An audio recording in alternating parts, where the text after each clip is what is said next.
Не за кого е речено, ами за кого е печено.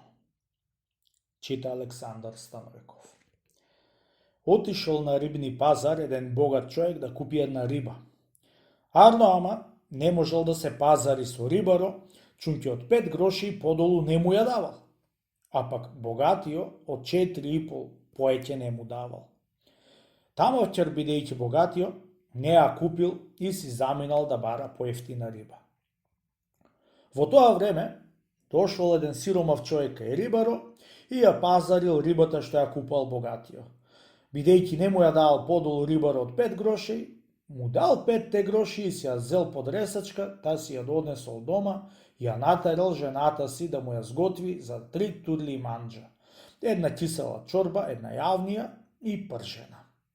Си накупил се што му требало за вечерата и курдисал на вечера со дечињата. На ќе од озгора, ја натарал жената си да му однесе едно парче од рибата пржена на чорбаджијата, да види колку била сладка. При многуто неќење од жената да му носи риба на чорбаджијата, најпосле кандисала, чунки сиромајо ја тераше со сила, ја оди, ја ќе тепа.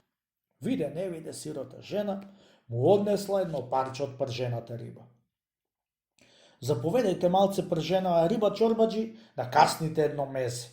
Као срамота е малце ние да ти даваме риба тебе што си богат, арнама, мажот ми малце му е као кевлија, тики тоа му текна да ме праќа да ви носам риба, да касните и да видите колку е сладка.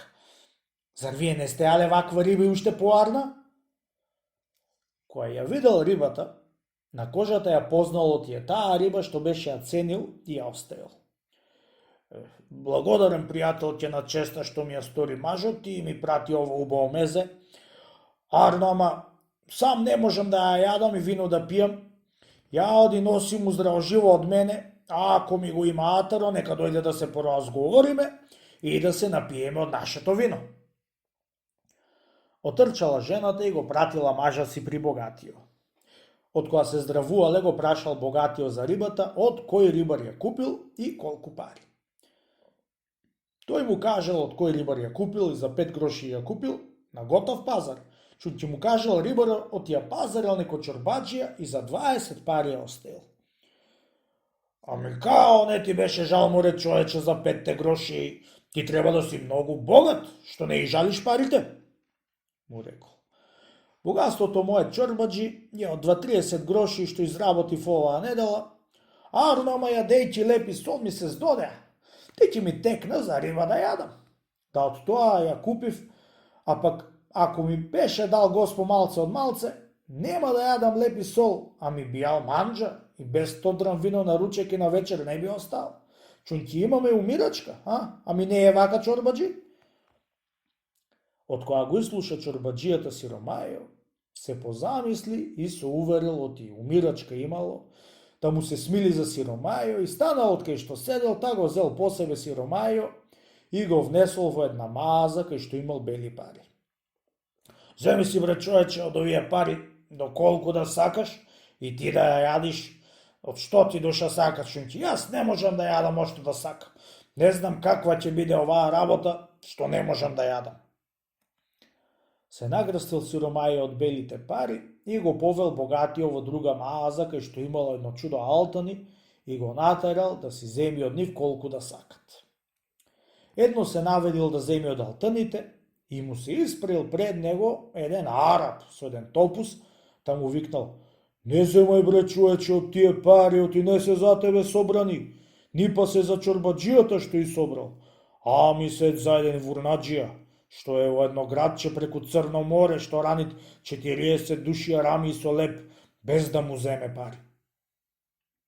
Слушајќи тоа нешто, сиромајо излегол уплашен од маазата и видувајќи го чорбаджијата така уплашен, го прашал заошто не зел пари и така уплашен излегол.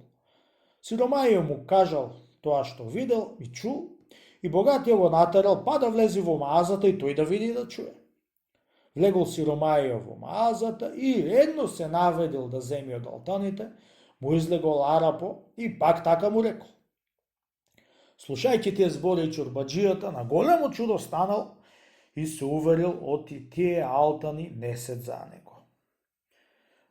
Ханасан, си рекол сам со себе. Јас толкова години кај печалам и олко алтани да собирам и да бидат късмет да некој вурнаджија преку Црно море што ранел 40 души арами со леп.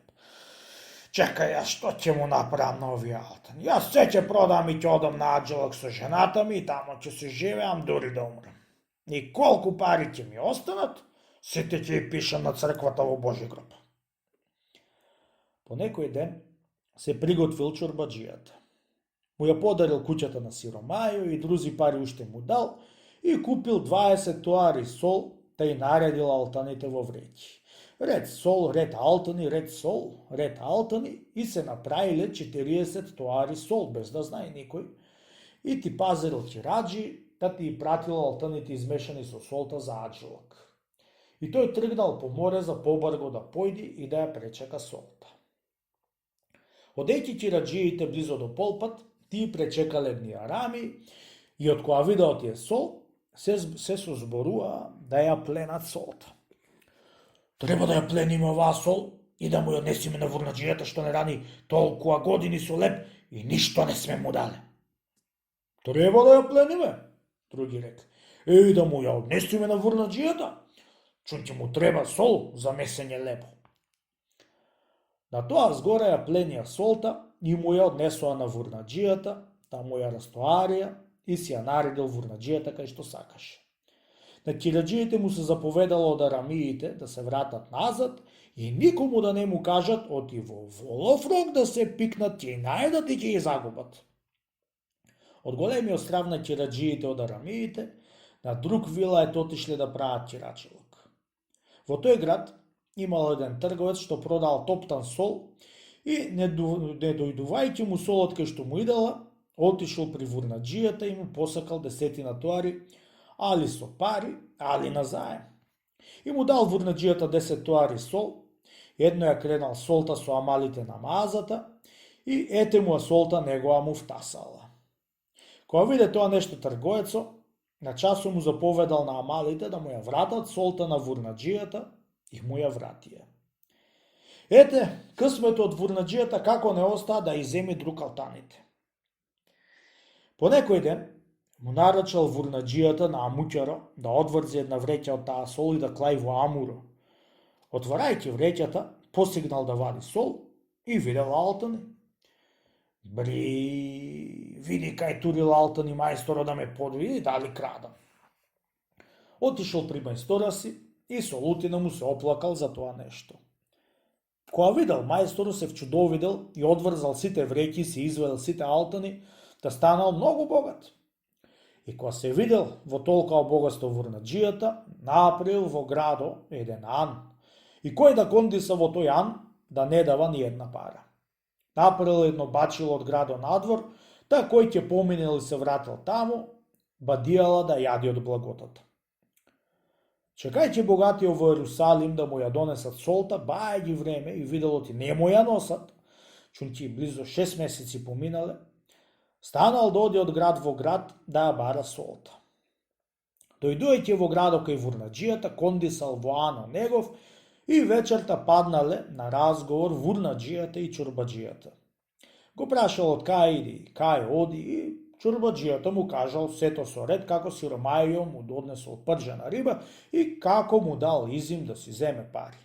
И како му излегол арапо, и како му рекол, оти тие алтани се късмет на некој вурнаджија, и како зел 20 тоари сол и наредил алтаните, и како му и тоариле чираджиите, и како не му и донесле.